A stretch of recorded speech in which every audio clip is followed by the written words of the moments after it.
Just want to give a quick heads up before the video starts. This is my first proper Warframe video posted. So I just want to say thank you. I hope you enjoyed the video and it helped you build your Warframe builds a lot better. And hopefully I do make more. So like, subscribe, and enjoy the video. Okay, let's actually record this. People, for those who have ever heard me talk about Warframe, Nezha is my favorite Warframe. And I had the idea of perfecting Nezha's loadout to the best of my ability. Now, I'm no professional Warframe player. I've only been playing it for about 7 or 8 years. But I'm no Nightmare Frame or Tactical Potato or Kengineer. I'm not going to be giving you the heavy numbers. I'm going to be giving you what makes this game fun for me. So let's get into the build.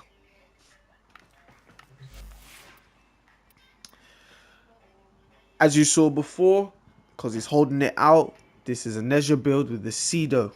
I'm also including the Kuva new core and the Neferi. I don't know if that's how you say it, but let's say it is. Now, I don't have everything completed because I believe Warframe isn't one of those games where you need to have the end of end game builds to get far into the game. So as you can see, I don't have all my Archon shards and my Arcanes ain't completely full. But the build still works. I will show you some examples and I'm going to add a couple clips against all of the factions with all their different characters and how that plays out. But starting with Nezha. To give you a little rundown, you subsume his first ability so that you give up Firewalker for Pillage. With Pillage, you strip the armor or basically the defenses of the enemy and take them for yourself. It's got a little bit of a delay on it, but you can recast and shorten the delay. It's not that big a deal. The two main mods, in my opinion, that you will need for this build will be Divine Retribution and Corrosive Projection. Corrosive Projection is easier, so I'm going to start with it. It's simply minus 18 armor. No matter what you're fighting, they have 18 less armor, in my opinion. Armor is easier to deal with than shields, because shields, all you need is a magnetic weapon. And we'll get into that in a minute. And Divine Retribution, when you apply a status effect, it spreads to all the enemies that are affected by Divine Spears. When the timer runs out or when you recast it, the slash, toxin and heat procs will execute all the stacks of those procs in one go, effectively executing most, if not all, enemies. My Cedo is built in very differently to what most people's would be built.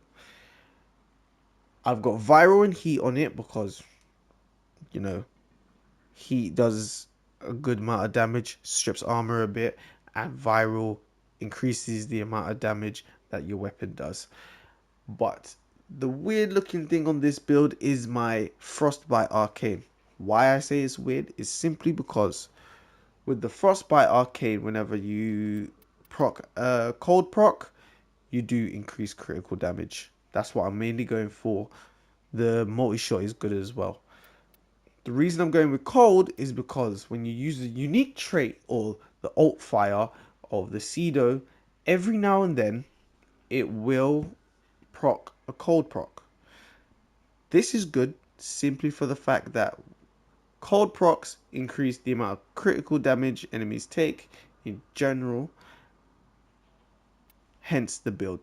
Hunter munitions is also a good factor on this weapon, and in my opinion you should always have hunter munitions on this weapon and build the Cedo for a crit weapon, because if you slap it with enough multi-shot and you get your critical chance high enough, you will be proccing slash a lot of the time, and mixed in with the frostbite, your slash procs are going to be doing a lot more damage.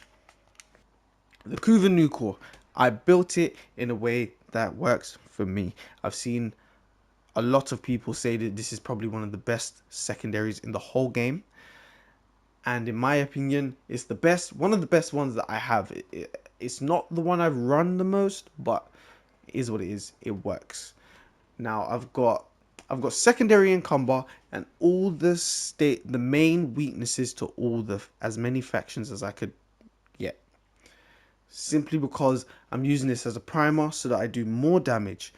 The reason encumber is on here because I go with an condition overload builds, which mainly means the more status procs that are on an enemy, the more damage they take. Hence why secondary encumber will trigger a random status effect based on the status effects. No, the different status effects that I've got on my build. So I've got 4 different effects on here, which means I'm going to get another 4 extra status effects randomly thrown on. The Nefari, I'm not gonna lie, Nefari? I don't know how to say it, but clearly I have not put as much time into this build. If I take off Carnage Mandible, it doesn't really matter to me. Besides the lowest slash status, it's not that big a deal. You could add it, you could switch it out for something else if you had an arcane on it or whatever. But I don't have an arcane. I want the extra bit of slash. I want the extra bit of status. This is what I'm running on it. The companion, I'm running the Diriga. You run whatever you want, in my opinion. The only reason I'd say run Diriga is because it can affect a lot. It can status prime a lot of enemies in a decent area. In my opinion, it's not the best, but you know, if you've got a grouping warframe or you've got a warframe who can, like Nezha, spread status effects, it works quite well. I'm gonna throw up a couple of enemies, put this into action, and show off as much as I can. One thing for sure, or one thing to warn. Nezha's... Let me show you. I just want to make one thing clear before I get into the build. Nezha's 4th ability, Divine Spears, in my opinion, doesn't make sense why this doesn't work. But for some reason, whenever you kill enemies with your weapons, it will not increase certain arcanes. Such, for example, Primary Merciless. It will only trigger the effect if you kill that direct enemy, not if you kill everything with the Divine Spears. Like, it doesn't send over the effect. Maybe I'll show it, maybe I don't, but that's just how it works for some reason. But it's a good thing to know so that you don't so that you're not putting on mods for no reason.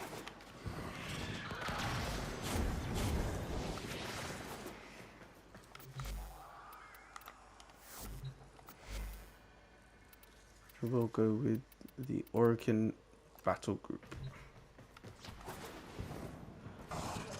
Okay.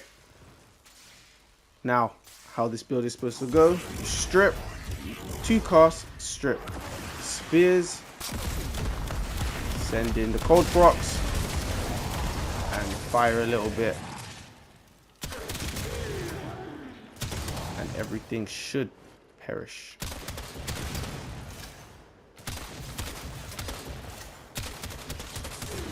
Okay, maybe that wasn't so good. 4, 2, 1, 1, and spread status, and then usually they all just evaporate. Now, with more augmented. As long as the longer you go in the game, the more this build will stand out and be more effective. But for now, that is my build.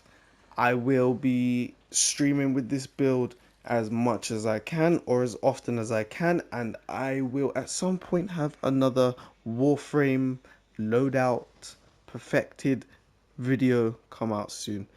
This was a quick video. I've never made one of these, so this will be my first ever actual Warframe video. I hope you like it. If you do, leave a comment on how I can improve, because that's what I need to do. And share the video. Thank you. I'm glad you clicked on it.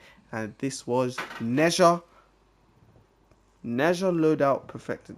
Loadouts Perfected hyphen Nezha. We'll see when I come up with the title in a bit, fam.